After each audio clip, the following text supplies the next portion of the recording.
wano entalo zaffe oli yazirwana ate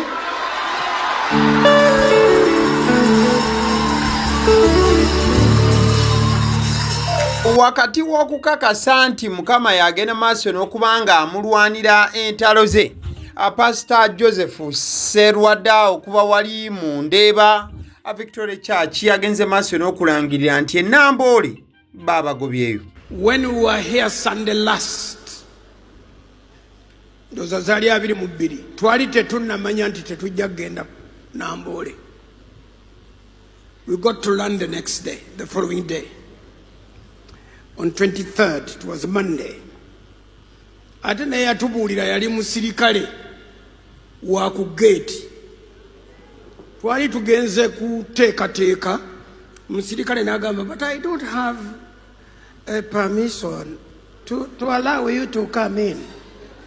Because the permission, about permission to do what? We don't, when I don't have permission, I cannot allow you to come in. Wakati nga Pastor Serwadda agenze maaso n'okukitegeera nti Namboole gye baadde balangirira nti gye bagenda okubeera ne Passover nga 31 December tekikyasoboka, agamba nti wakati nga byonna bitabuse yagenze maaso n'okubanga akakkana bukakkanyi n'atagenda maaso nakubanga apanikinga yadde. Naye Katonda alina amagezi.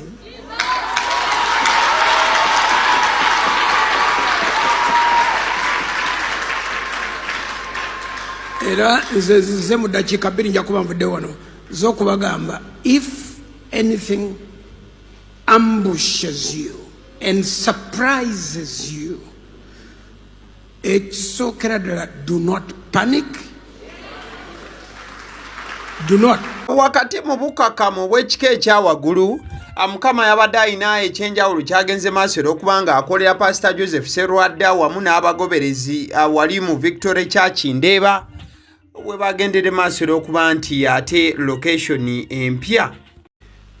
Tulina ekifo kye tugenda okugendamu, tekiri mu zooni eno, kiri mu zooni eddako bagiyita Spire Zone. Spire Zone, olubiri luno lulina oluguudo lwetoola bagiyita Ring Road. Kati Ring Road bwetambula bweti, it's an actual ring, naye genda evaako. Spire Zone etandikira ku gate y'olubiri gye bayita Nnabagereka gate, era we wali ne Nnabagereka primary school, ndowooza y'ensonga lwaki bagituuma bwe batyo. Ku gate eyo esala okuva mu lubiri neeyita gate eyo Nnabagereka, esala okuva ng'eva mu lubiri negguka mu Ring Road, nesala mu Ndeeba, negguka ku Masaka Road, neeyita mu Muyisi ng'egenda Kabowa. Lwe luguudo olwo. Ekyana ekifaananyi kyogenda maaso n'okubanga olaba ekifo ekyo nga bwe kyabadde, nga bakagenda maaso n'okuba nti batandika enteekateeka z'okuba nti bakikolaakolamuko, annyonnyola obugazi na byonna okusinziira ku kifo kino. Teriyo kulanga kulala. Tubadde tetubayita ekifo ekyo kyakula bwe kityo. Waliwo acres eziri open 5. Nga acres eziri accessible ziri 4 n'ekitundu. Half acre ebulirabulira mu buntuntu obwo bwe butyo. Naye nga waliwo ekisaawe kya acre 5. So kakati ffe twabaliridde nti ffe ne acre 4 zitumala.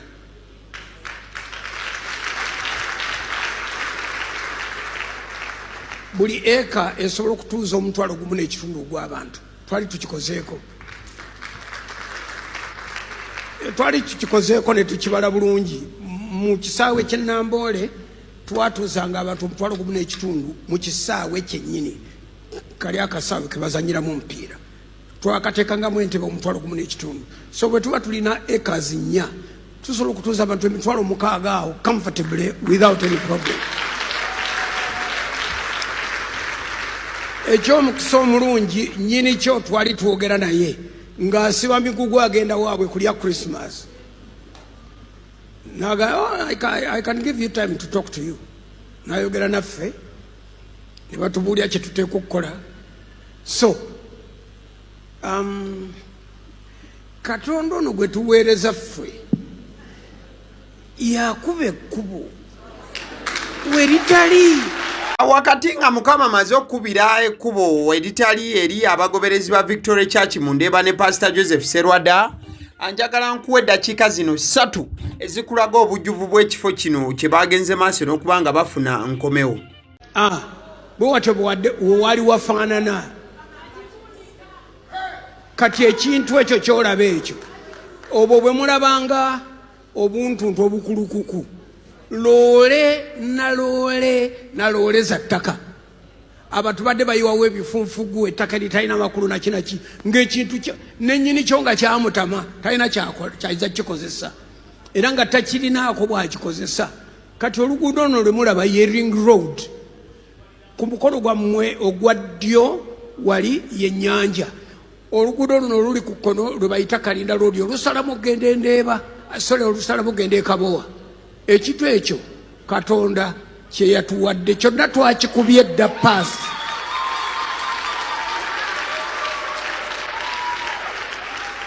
Kirimu ebisaawe eby'omupiira, ebisaawe 5 bina kale bina clear, ebisaawe 4.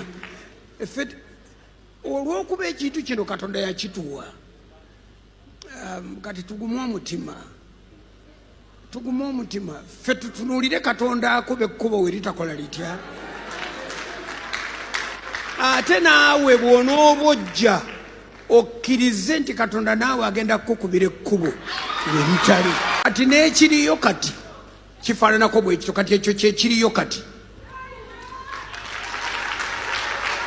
Naye kyetwagala kati okubasaba kiri kimu kyokka, mmwe mwenna abalina obudde. 1 bw'ova 1 gendayo okwo, yimira ku kisaawe sabawo eddakiika 15 ogende. Mulimu gwaffe kati this is yesterday now, this is yesterday.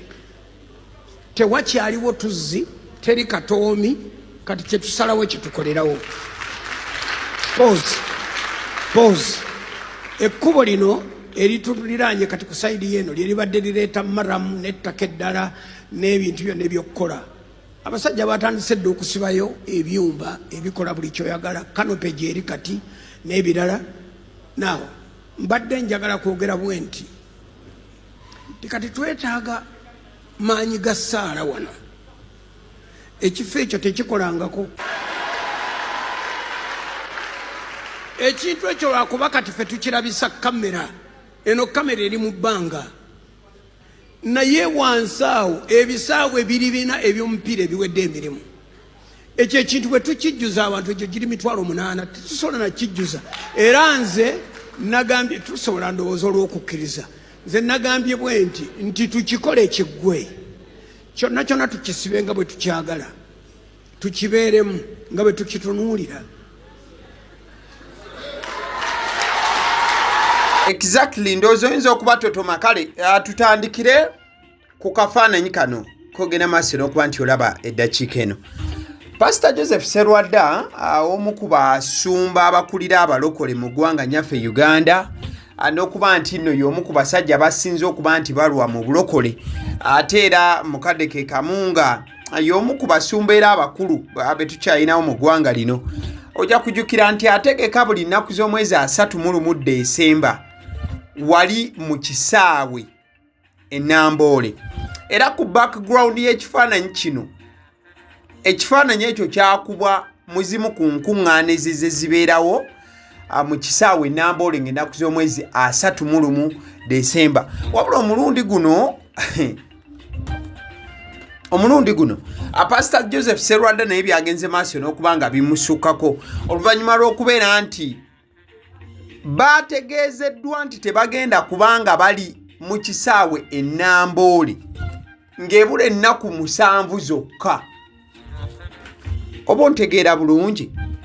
Omwaka gwonna kimanyiddwa bulungi nti buli nnaku z'omwezi 31 Desemba Pastor Joseph Serwadda wamu ne church eya Victoria Church mu Ndeeba bategeka Passover wali mu kisaawe e Namboole. Era ng'etteeka teri musumba n'omu yadde mutegesi wa kibulo oba kintu kyonna asobola agenda maaso nakubanga yeetantala olunaku lw'ennaku z'omwezi 31 Desemba mu kisaawe Namboole nti asobola okubaako ekirala kyategeka.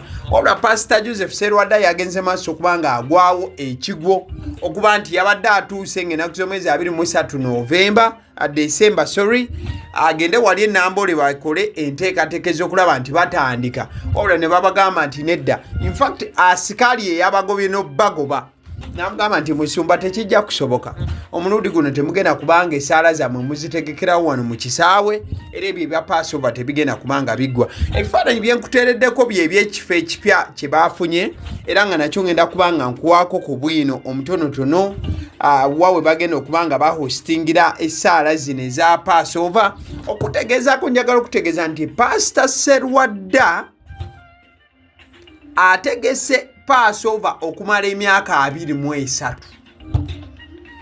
kwegamba babadde mu kisaawe e Namboole emyaka egisoba 20 nga buli lunaku z'omwezi 31 Desemba we lutuuka bagenda maaso n'okubanga bakuŋŋaanya abantu ne bajja mu kisaawe. In fact njagala okutegeeza nti ne Pastor Bugingo gwe mulaba y'omu ku basumba abasumbanga oba ababeeranga ne Pastor Serwadda mu Passover zino ze twogerako, era wawandiikanga ebbaasa oba wawandiikanga ebbaluwa n'ogiteeka mu bbaasa ya Passover ne bagenda maaso okubanga bazikuŋŋaanya ne zigenda maaso okubanga zisabirwa mu kusaba okwo okwakuŋŋaananga emyaka 23 bweddu not until okw'omulundi guno bagenze maaso n'okubanga bagana Pastor Serwadda okubanga ategeka okusaba kwekumu mu kisaawe e Namboole. Ensonga yagenze maaso okubanga bagana Pastor Serwadda okubanga ategeka, ensonga eyo tennamanyika wadde nga bangi bakitunuuliza ebigambo byazayogere mabegako abo, wabula ye yagenze maaso n'okubanga abyesambajja n'abagamba nti nedda, temugamba mbu mwanyi, temugamba mbu kibyenze njogera wano nawali, nedda ebyo si bituufu. Wabula ekyo tukiveeko, tetukitwala ng'ekikulu. Ekituufu kiri nti ng'ennaku z'omwezi 31 Desemba Victoria Church ne Pastor Serwadda si bagenda maaso nakubanga bategeka essaala zaabwe oba tebagenda kuba na Passover. Kugamba ey'omu22 oba ey'omulundi ogwa22 yeringa eyagenda maaso n'okubanga ekomekerezebwa mu kisaawe ekyo. In fact oluvannyuma lw'okuba nti no babagoba mu kisaawe e Namboole, Pastor Serwadda yagenze maaso okubanga afuna ekifo ekipya. Ekifo kino kisangibwa mu Ndeeba wali Spire Zone. Yes, ekitundu ekyo kimanyiddwa nga Spire Zone. Bagenda kubeera kumpi era n'akayanja ka Kabaka straight away awo Rubiri Ring Road side awo. Okusinziira ku Pastor Serwadda agamba nti wano nno wakutuula abantu emitwalo 6 wabula nti ate we maamaze okubanga bagolola obanga bayonja ekifo kino nga wenkulaga mu bifaananyi bagenze okubanga ate baddamu okubalirira ng'abantu emitwalo 8 bweddu, emitwalo 8 bweddu gisobola okubanga gituula mu kifo kino. So Pastor Serwadda musanyufu nnyo nnyini ddala nti wadde bagenze maaso okubanga bamugoba e Namboole, at least yafunye abagoberezi we bagenda okubanga batuula bagenda maaso n'okubanga basaba. Njagala okutegeeza nti buli nnaku z'omwezi 31 we dutuuka abasumba ab'enjawulo bagenda maaso n'okubanga bagenda mu bisaawe eby'enjawulo ne bagenda maaso n'okubanga bakola okusaba okw'enjawulo. Nja kujjukizako nti Pastor Serwadda yabadde agendanga maaso n'okubanga abantu abatwala Namboole. Pastor Kiganda akodi Kampala wabadde agendanga maaso n'okubanga abatwala. I think yasookera Nakivuba awo ng'ebintu tebinnakyukakyukamuko. Pastor Senyonga naye nga 31 ategeka okusaba okwo okwenjawulo. Pastor Bugingo naye ojja kujjukira bulungi yagendanga maaso n'okubanga akyaza abantu abo ng'akyali ku Bat Valley Theatre wali ayinawe yabateekanga. Ate oluvannyuma Mukama n'agenda maaso okubanga amusumula n'amuwa Pentagon oba n'amuwa Canaan Land. Eyo nno naye gyagenda maaso okubanga atuuliza abagoberezi be mbuufu ofaananako bwe butyo. N'abasumba ab'enjawulo bangi bagenda maaso okubanga bategeka mu bisaawe eby'enjawulo ng'ennaku z'omwezi 31. Wabula ekibadde kyasinze okubanga ekinene kisaawe kye Namboole Pastor Serwadda wabadde ategekera nontatiro we bamugambye nti nedda ssebo omulundi guno togenda kikola wabula njagala okutegeeza nti enteekateeka ziri massive abamaze okuba nga bafuna ekifo nga we nkugambye era okusaba kugenda kubeerayo abasabi musobola okuba nga muyitayo n'ebisaawe ebyenjawulo ng'abasumba we bategese abasidde omusuzire erinnya like nga vidiyo eno agaliwo omukutu kwoli. Thank you.